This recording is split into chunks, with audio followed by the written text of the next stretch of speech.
गणेशाय नमः। सभी भक्तों का हमारे चैनल पर स्वागत है। दोस्तों, वट सावित्री पूर्णिमा यानी कि वट सावित्री का व्रत बेहद ही महत्वपूर्ण माना जाता है। यह व्रत हिंदू महिलाओं के लिए बहुत ही महत्वपूर्ण माना जाता है, क्योंकि यह 3 दिनों का उपवास होता है, जो 2 दिन पहले शुरू होता है। इस तिथि पर वट यानी कि बरगद के पेड़ की विशेष रूप से पूजा की जाती है। ऐसा माना जाता है कि बरगद के वृक्ष पर ब्रह्मा जी, भगवान विष्णु और भगवान शिव तीनों का ही निवास होता है। ऐसे में इस खास मौके पर विधि विधान से वट वृक्ष की पूजा अर्चना की जाती है। साल के सबसे शुभ त्योहारों में से एक है वट पूर्णिमा का व्रत। इस पर्व में हिंदू धर्म की जितनी भी महिलाएं हैं, बड़ी ही श्रद्धा पूर्वक वट वृक्ष की एवं अपने पति की पूजा करती हैं।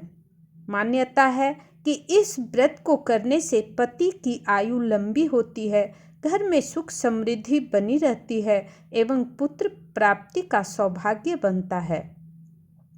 इस खास दिन पर सभी महिलाएं अपने पति की लंबी उम्र के लिए व्रत रखती हैं और प्रार्थना करती हैं।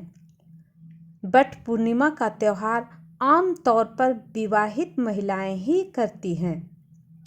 धार्मिक मान्यताओं के अनुसार यह पर्व वट सावित्री व्रत कहलाता है। यह व्रत वट और सावित्री से जुड़ी हुई है, इसलिए इसे वट सावित्री व्रत कहा जाता है।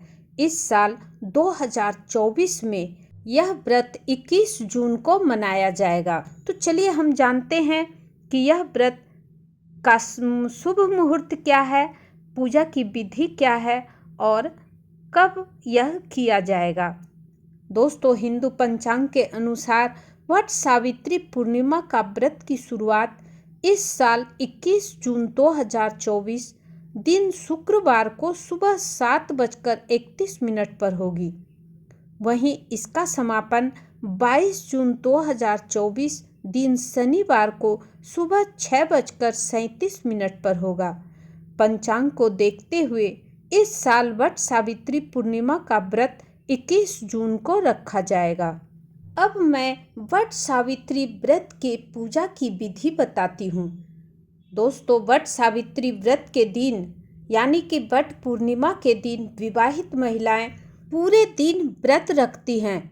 इस दिन महिलाएं सुबह ब्रह्म मुहूर्त में उठकर स्नान इत्यादि करती हैं एवं स्वच्छ एवं लाल, हरा, पीला, गुलाबी इत्यादि रंगों की चुनरी या वस्त्र पहनती हैं। उसके बाद 16 श्रृंगार करती हैं। भोग के लिए प्रसाद और जो भी सामग्री तैयार करती हैं, एक बांस का डलिया लेती हैं, उसमें सभी सामग्री जैसे फल, पकवान और श्रृंगार का सामान और सभी पूजा का सामान लेकर और एक भरा हुआ जल कलश लेकर और कच्चा धागा खास करके ध्यान से लेना होता है।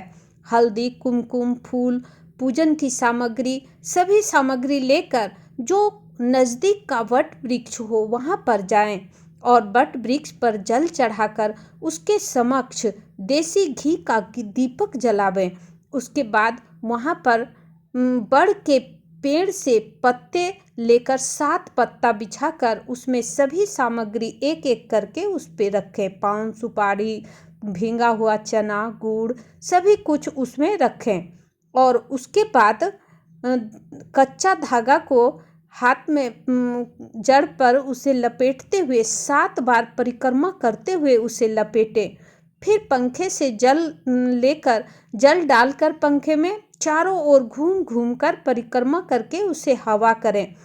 उसके बाद वट सावित्री व्रत की कथा को पढ़ें या सुनें। अंत में आरती करें और सभी वट वृक्ष के जड़ में सभी जगह आरती और अगरबत्ती दिखाते हुए सिंदूर करें एवं उसके बाद पति की लंबी आयु के लिए प्रार्थना करें। फिर वहाँ पर सभी महिलाओं को सिंदूर लगाएं, इससे सुहाग बढ़ता है। और उसके बाद वहाँ पर जो आप डलिया में बड़ का फल लिए हैं उसको 7 बार पीछे फेंकना है और उसमें बर ला और मरौदा कह करके उसको 7 बार पीछे फेंकना है। इस तरह से आपका ये वट सावित्री व्रत पूर्ण हो जाता है। उसके बाद घर आकर अपने पति का उसी जल से चरण पखारें एवं उसी पंखे से अपने पति को भी हवा करें। इस तरह आपका व्रत पूर्ण हो जाता है।